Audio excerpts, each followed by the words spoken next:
বিশাল বড় একটি জঙ্গল ছিল। সেই জঙ্গলের নাম ছিল লাম্বনিয়া। সেই লাম্বনিয়া জঙ্গলে অনেক পশু পাখি বাস করত।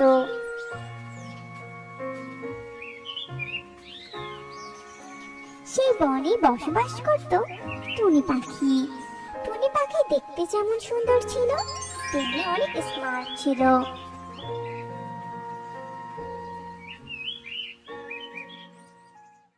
টুনির একটি বিউটি পার্লার ছিল। টুনির সেই বিউটি পার্লারে সব পাখিরা সাজগোজ করতে আসতো। একদিন টিয়ে পাখি আসে টুনির বিউটি পার্লারে সাজগোজ করতে।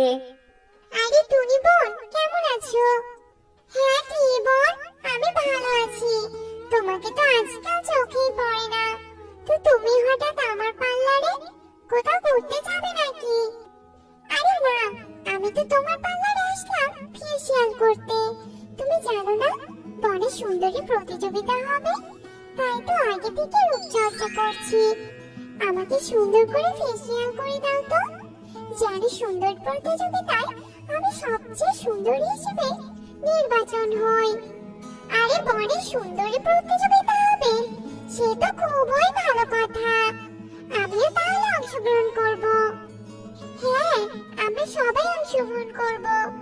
দেখা যাক কে নির্বাচন হয়। তুমি এখন আমাকে ফেসিয়াল করে দাও তো, আমার আবার তাড়া আছে। তারপর টুনি টিয়েকে সুন্দর করে ফেসিয়াল করে দেয় আর টিয়ে চলে যায়। সব পাখিরা অনেক আগ্রহী ছিল সুন্দরী প্রতিযোগিতা নিয়ে।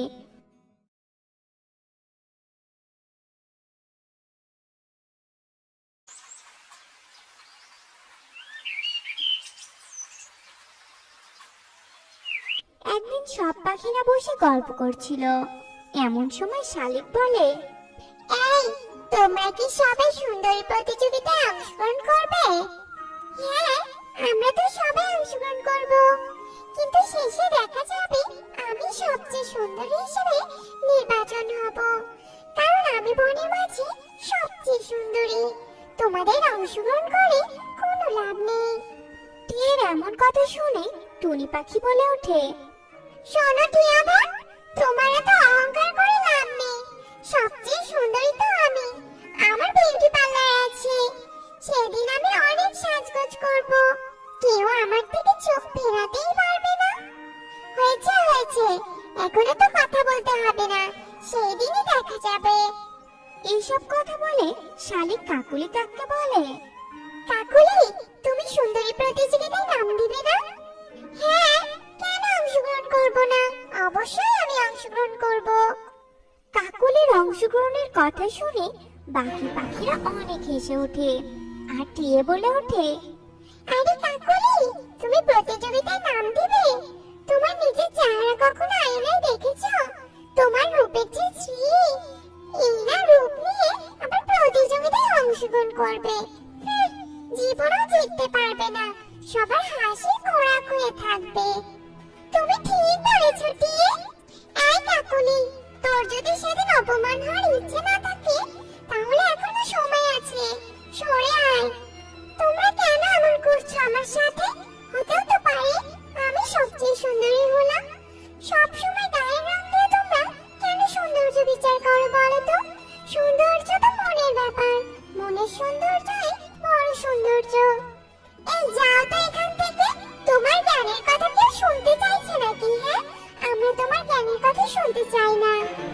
সব পাখিদের কথা শুনে কাকুলির অনেক মন খারাপ হয় আর কাকুলি সেখান থেকে কাঁদতে কাঁদতে চলে যায় আর পাখিরা অনেক হাসাহাসি করে। আসলে কাকুলি কাক দেখতে সুন্দর না হলেও অন্য পাখিদের থেকে সে ছিল অনেক নম্র ভদ্র। বড়দের সে অনেক সম্মান করত। এভাবেই কয়েকদিন কেটে যায়।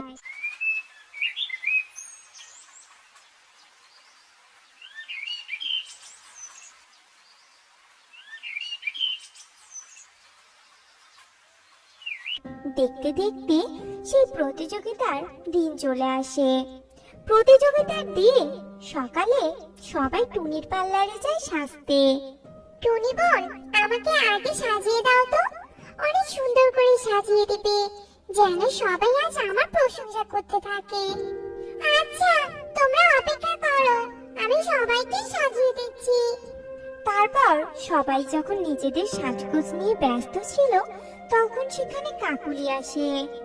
টুনি বোন, আমাকে একটু সাজিয়ে দিবে গো? তখন টিয়ে বলে, কি বললে কাকুলি? তুমি সাজবে? তোমাকে কি সাজিয়ে দেবে শুনি? তুমি তো দেখতেই অনেক কালো, তোমাকে সাজলে তো ভূতের মতো লাগবে। ভূত, বুঝেছো? কাকের পেছনে ময়ূর লাগালেই কি কাক ময়ূর হয়ে যায়? তুমি ঠিক বলেছো টিয়ে। এই কাকুলি, যা তো এখান থেকে, অযথা বিরক্ত করিস না আমাদের। আমাদের অনেক লেট হয়ে যাচ্ছে, আমাদের যেতে হবে। তুই যা তো এখান থেকে। কথা বলে সব পাখিরা কাকলিকে পার্লার থেকে তাড়িয়ে দেয়, আর কাকলি কাঁদতে কাঁদতে সেখান থেকে চলে যায়। আর পাখিরা সাজগোজ করে নদীর ধারে যায়, যেখানে প্রতিযোগিতার সবকিছু আয়োজন করা হচ্ছিল। আর বিচারক হিসেবে ঈগল রানীকে রাখা হয়েছিল। সব পাখিরা সুন্দর করে ঈগলের সামনে দাঁড়ায়। তখন কাকলিও তাদের সামনে লাইনে দাঁড়ায়। কাকলি একদম সাজগোজ করেনি। কাকলিকে দেখে সবাই অনেক মিটিমিটি হাসছিল। অবশেষে ঈগল সবচেয়ে সুন্দরীর নাম প্রকাশ করে।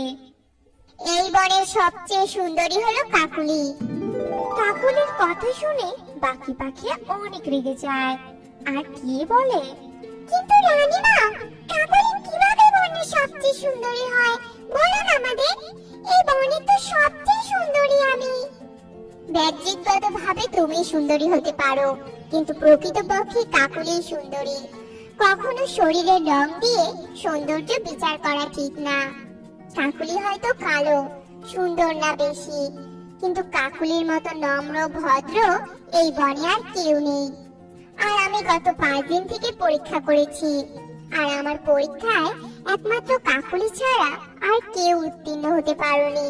কেননা কাকুলির মন মানসিকতা অনেক ভালো, সে অনেক ভদ্র, সে অন্য পাখিদের সাহায্য করে।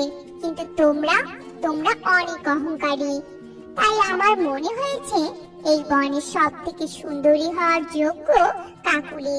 কেননা কাকুলির মনের মতো সৌন্দর্য এই বনে আর কোনো পাখি নেই। এই কথা বলে ঈগল রানী কাকলির মাথায় মুকুট পরিয়ে দেয়।